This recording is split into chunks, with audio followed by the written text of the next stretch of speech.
Hello. आज का class है 10वीं की, जो बिहार बोर्ड के द्वारा मॉडल पेपर जारी किया गया है उसमें 10वीं का जो मैथ का क्वेश्चन सेट है। माध्यमिक स्कूल परीक्षा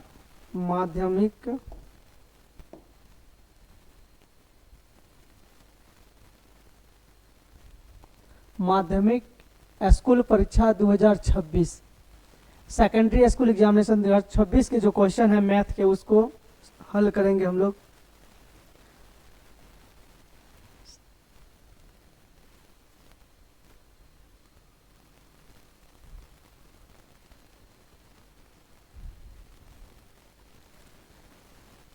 पहला क्वेश्चन है, निम्नलिखित में कौन अपरमेय संख्या है?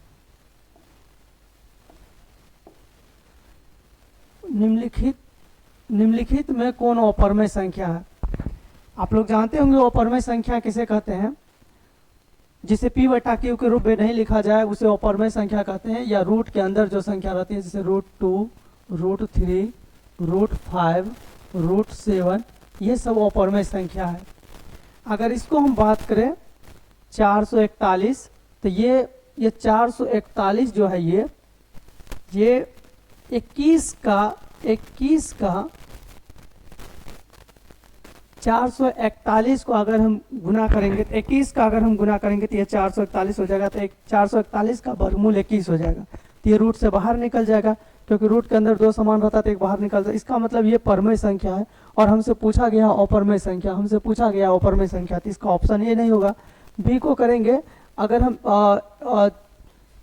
बी में 2601 है, अगर इसको हम रूट के अंदर अगर 51 को 51 से अगर हम मल्टीप्लाई करेंगे तो 2601 का 51 वर्गमूल हो जाएगा। ई भी रूट से बाहर हो जाएगा, तो ई भी ऑप्शन नहीं होगा। मतलब ई भी अपरमेय संख्या नहीं होगा, ये भी अपरमेय संख्या नहीं होगा। इसको करेंगे तो ये जो है 47 को 47 से गुना करेंगे तो ये भी, यानी कि 2209 का मतलब 2209 का वर्गमूल 47 हो जाएगा। तो ये भी क्या हो जाएगा, बाहर निकल जाएगा। तो ये भी क्वेश्चन बोला गया अपरमेय संख्या। तो ये तीनों परमेय है, बचा यही अपरमेय संख्या। इसको काटेंगे 2 से तो ये 50 हो जाएगा, और 1/50 यानी कि 1 तो निकल जाएगा लेकिन रूट के अंदर 50 हो जाएगा। तो यही हो जाएगा अपरमेय संख्या। इस क्वेश्चन का उत्तर डी सही होगा। उसके बाद नेक्स्ट क्वेश्चन में चलते हैं। दूसरा क्वेश्चन है, दो धनात्मक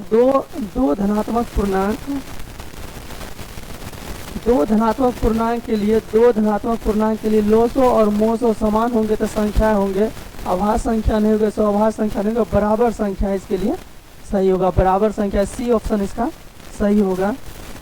अगला अगर हम बात करें तो ये हो गया 0.001 उसका पावर वार है, तो इसको p बटा q के फॉर्म में लिखना है। तो इसको 9वीं क्लास में इसको विशेष रूप से बताया गया है। इसका उत्तर क्या होगा, तो इसको अगर हम बनाना चाहेंगे तो इसको मान के बना, इसका ऑप्शन ये वाला, इसका उत्तर ये वाला सही होगा।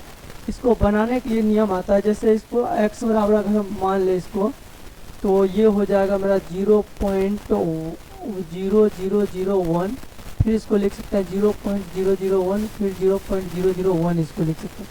और इसको मल्टीप्लाई करेंगे तो दशमलव के बाद 1 2 3 4 संख्या है, इसको 4 को 0 से गुना किया जाएगा और इसको फिर मल्टीप्लाई किया जाएगा, तो ये 1.0001 हो जाएगा, फिर 0001 हो जाएगा, 0001 हो जाएगा। इसको हम माइनस करते हैं तो ये 9 × 9 × 9 × 9 x इज इक्वल टू 1.0000 हो जाएगा, मतलब डॉट डॉट ये सब 0 हो जाएगा।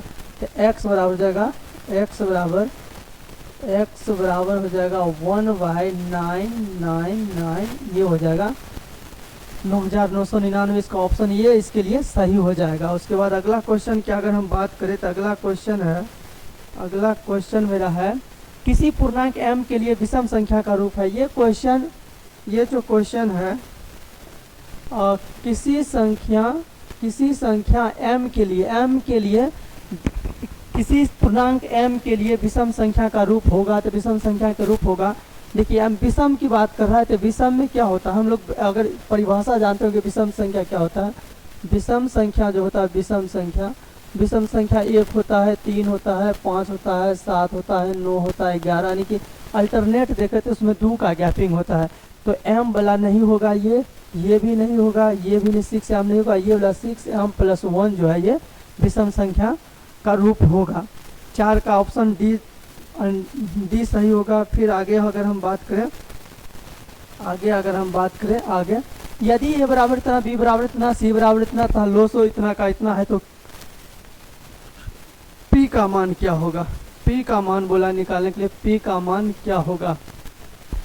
आइए, लोसो ए बी और सी का मान दिया है। अगर ए और बी और सी का गुणनखंड मान दिया है तो अभाज्य गुणनखंड विधि से अगर आप लोसो निकाले होंगे तो ए का मान यहाँ पे है, ए का मान है 3 का पावर 2 गुने 5, बी का मान है 3 गुने 5 का पावर 2 गुने 7 का पावर पी, और सी का मान है 3 पावर 4 गुने 7 का पावर 3, और इसका मोसो उतना है। इसका हम एलसीएम अगर हम निकाले, एलसीएम इसका, तो एलसीएम क्या होता है? गुणांक में जो सब में मिलेगा वो बड़का घात वाला को लेना है। यहाँ पर घात 3 सब में है, यहाँ घात 2 है, यहाँ 1 है, यहाँ 4 है, तो 3 सबसे बड़ा कौन है? 3 का पावर 4, ये है जो मिलेगा, सबसे बड़ा वाला घात लेंगे।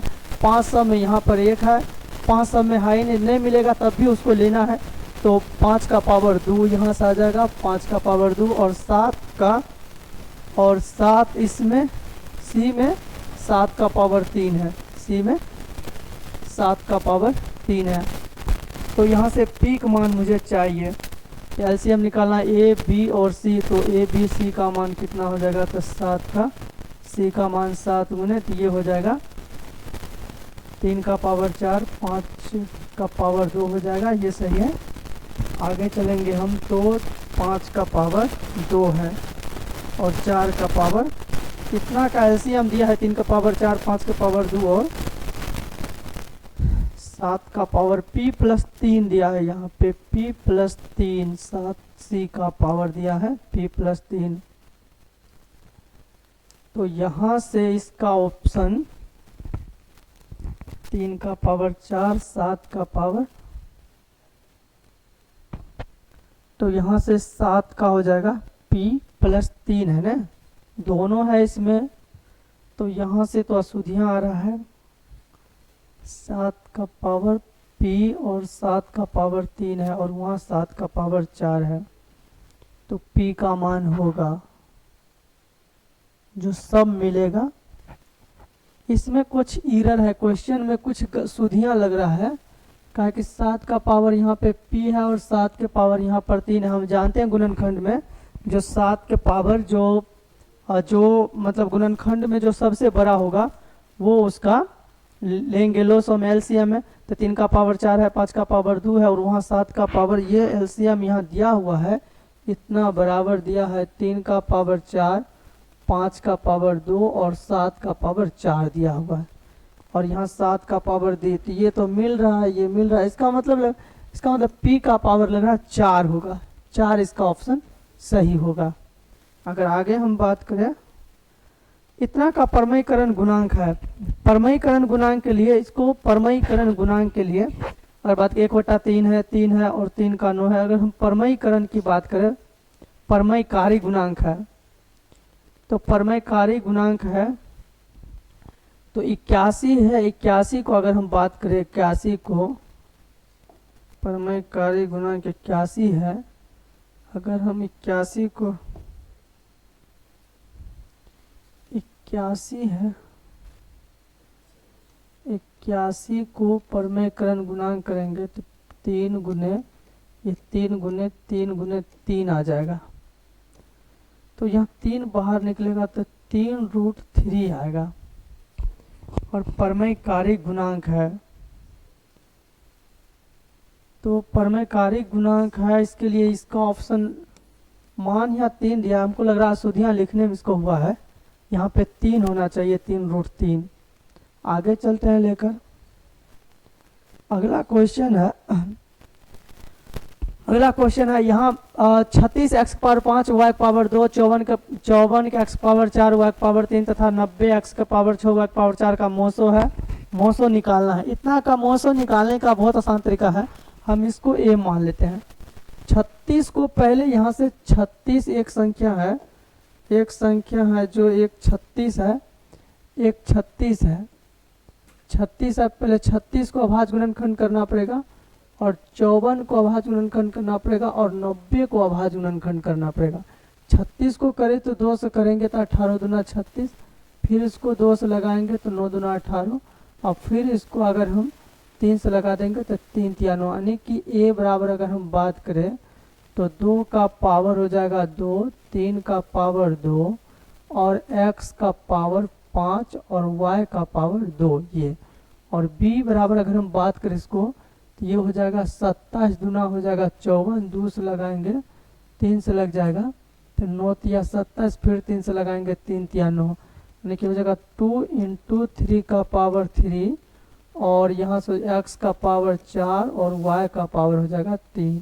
और c में बात करेंगे उसको हम 90 को तो 2 से लगाएंगे तो 45 दूना 90, फिर 2 से लगाएंगे तो 3 15 तिया 45 और फिर लगाएंगे से तो 5 तिया 15, यानी कि यहाँ हो जाएगा 2 का पावर 1, 3 का पावर 2 और 5 का पावर 1 और x का पावर 6, y का पावर 4। कहा गया मोसो। मोसो अगर आप गुणनखंड विधि से पढ़े होंगे तो मोसो जो होगा मोसो होता है जो सबका गुणनखंड है, जो सब में मिलेगा उसका छोटका घात वाला को लेना है। तो छोटका घात में हो जाएगा यहाँ से HCF हमको निकालना है, HCF जो छोटका घात है तो 2 सब में मिल रहा है तो छोटका घात 2 का 1 है और 3 देख लीजिए 3 सब में मिल रहा है तो 3 सब में मिल रहा है, 3 सब में मिल रहा है, लेकिन यहाँ पर घात 2 3 तो 2 3 का घात 2 है, 3 का घात 2 है। और इसके बाद अगर हम बात करें तो 5 इसमें है और कुछ में जो मिलेगा उसी को लेना है, जो में मिलेगा नहीं लेना है। और x के पावर यहाँ पे 4 है, x के पावर यहाँ पे 4 है और यहाँ पे x के पावर 5 है और यहाँ पर x के पावर 6 है, तो छोटा वाला को लेना है तो x के पावर 4 को लेना है, x के पावर 4 को लेना है। अब फिर उसके आगे अगर हम y की बात करें तो वहाँ y को 2 है, 3 है, 4 है तो y के पावर 2 को लेना है, y के पावर 2 को लेना। अगर इसको हम हल करें तो ये हो जाएगा 3 तिया 9, 9 दूना 18, x का पावर 4 और y का पावर 2। तो इसके हिसाब से ये वाला ऑप्शन क्या है मेरा सही है, तो ये वाला ऑप्शन इसका क्या है सही है। ये 7 का 36 x के पावर 5, y के पावर 2, 54 x के पावर 4, y के पावर 3 तथा 90 x के पावर 6, y के पावर 4 का मोसो क्या है, तो ये मोसो इसका 7 का ये इसका सही हो जाएगा। आगे देखते हैं, आगे दिया है 1440 इतना 1440 में 2 का पावर p 2 का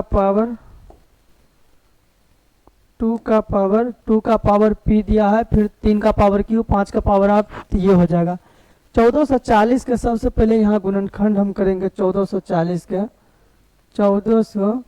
1440 के अगर हम गुणनखंड करते हैं अभाज्य गुणनखंड तो 2 से लगाएंगे, 2 से तो 2 7 14, 2 दूना 4 0 ये हो जाएगा।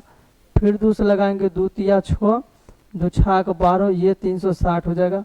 फिर 2 से लगाएंगे तो 2 एकम 2, 2 8 16 ये 180 हो जाएगा।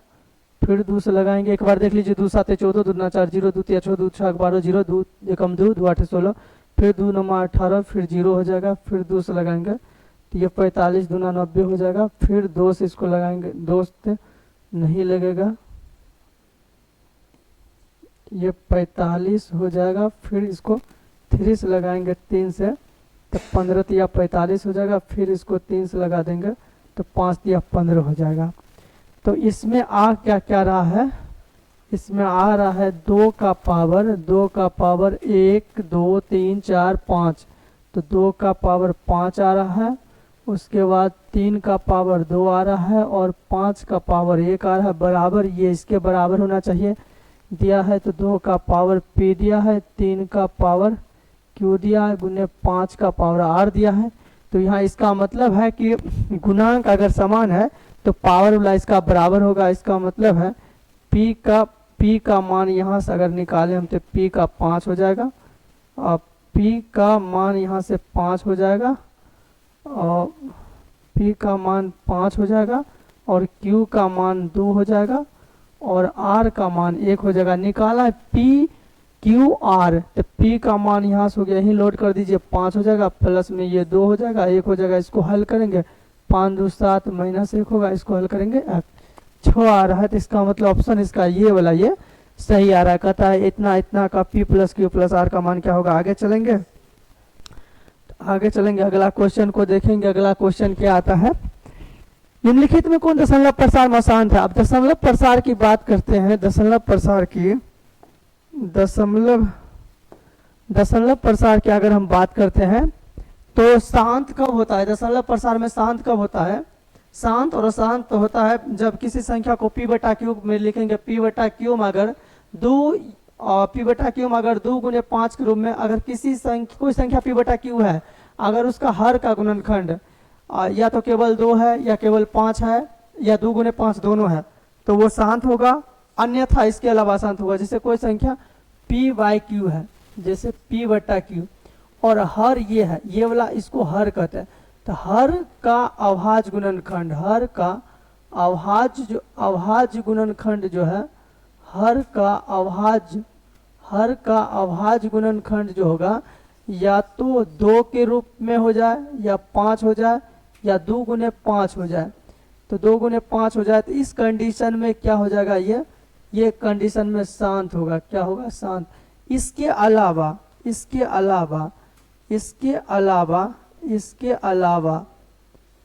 अलावा अगर कोई संख्या आता है, इसके अलावा कोई संख्या आता है तो वह अशांत होगा। क्या होगा, वह अशांत होगा। तो यहाँ से अगर हम सब की तो इसमें देखिए इस 4 है, इसको हम 2 गुने 2 के रूप में व्यक्त कर सकते हैं। तो केवल 2 भी होगा तो काम चल जाएगा, तो ये तो शांत हो जाएगा। ये 25 है तो 25 को हम 5 गुने 5 के रूप में हम कर सकते हैं, तो ये भी शांत हो जाएगा। और क्वेश्चन हमसे पूछा अशांत, जिसको अगर इसको हम बात करिए 625 है, तो ये 25 गुने 25 625 होता है। 25 गुने 25 और 25 को फिर 5 के रूप में करेंगे तो हो जाएगा 25। तो ये भी शांत हो गया। अशांत, यही क्वेश्चन अशांत है, ये 2 गुने 5 के रूप में नहीं है। तो ये शांत है, ये ऑप्शन मेरा सही होगा। और ये सब गलत है, ये सब क्या है, अशांत नहीं है, ये सब अशांत नहीं है। ये वाला क्या हो जाएगा, अशांत हो जाएगा। ये सब शांत है। अगला क्वेश्चन की अगर हम बात करें, अगला क्वेश्चन, n एक प्राकृतिक संख्या है, इतना के लिए सदैव अविभाज्य। कहता है n एक प्राकृतिक संख्या है, n एक प्राकृतिक संख्या है, तब कहता है 9 के पावर 2n और 4 के पावर 2n सदैव विभाज्य होगा। किससे, 13 से या 5 से या 13 5 दोनों से, और इनमें से कोई नहीं। इसमें एक एग्जाम्पल एक हम बनाते हैं। पहले 9 का पावर 2n है और माइनस में 4 का पावर 2n है। इसको अगर एक एक हम रखते हैं तो ये 9 का स्क्वायर माइनस 4 का स्क्वायर होगा, 9 9 81 हो जाएगा, 4 चौका 16। अगर हम इसको घटाते हैं तो ये 11 6 5 11 और ये 7 में से 1 चल गया, 13 5 65। इसका मतलब 13 और 5 और दोनों से विभाज्य होगा। आज के लिए इतना है क्वेश्चन, और कल से इससे आगे के क्वेश्चन डालेंगे। हम आशा और उम्मीद करते हैं कि आप लोगों का ये वीडियो अच्छा लगेगा।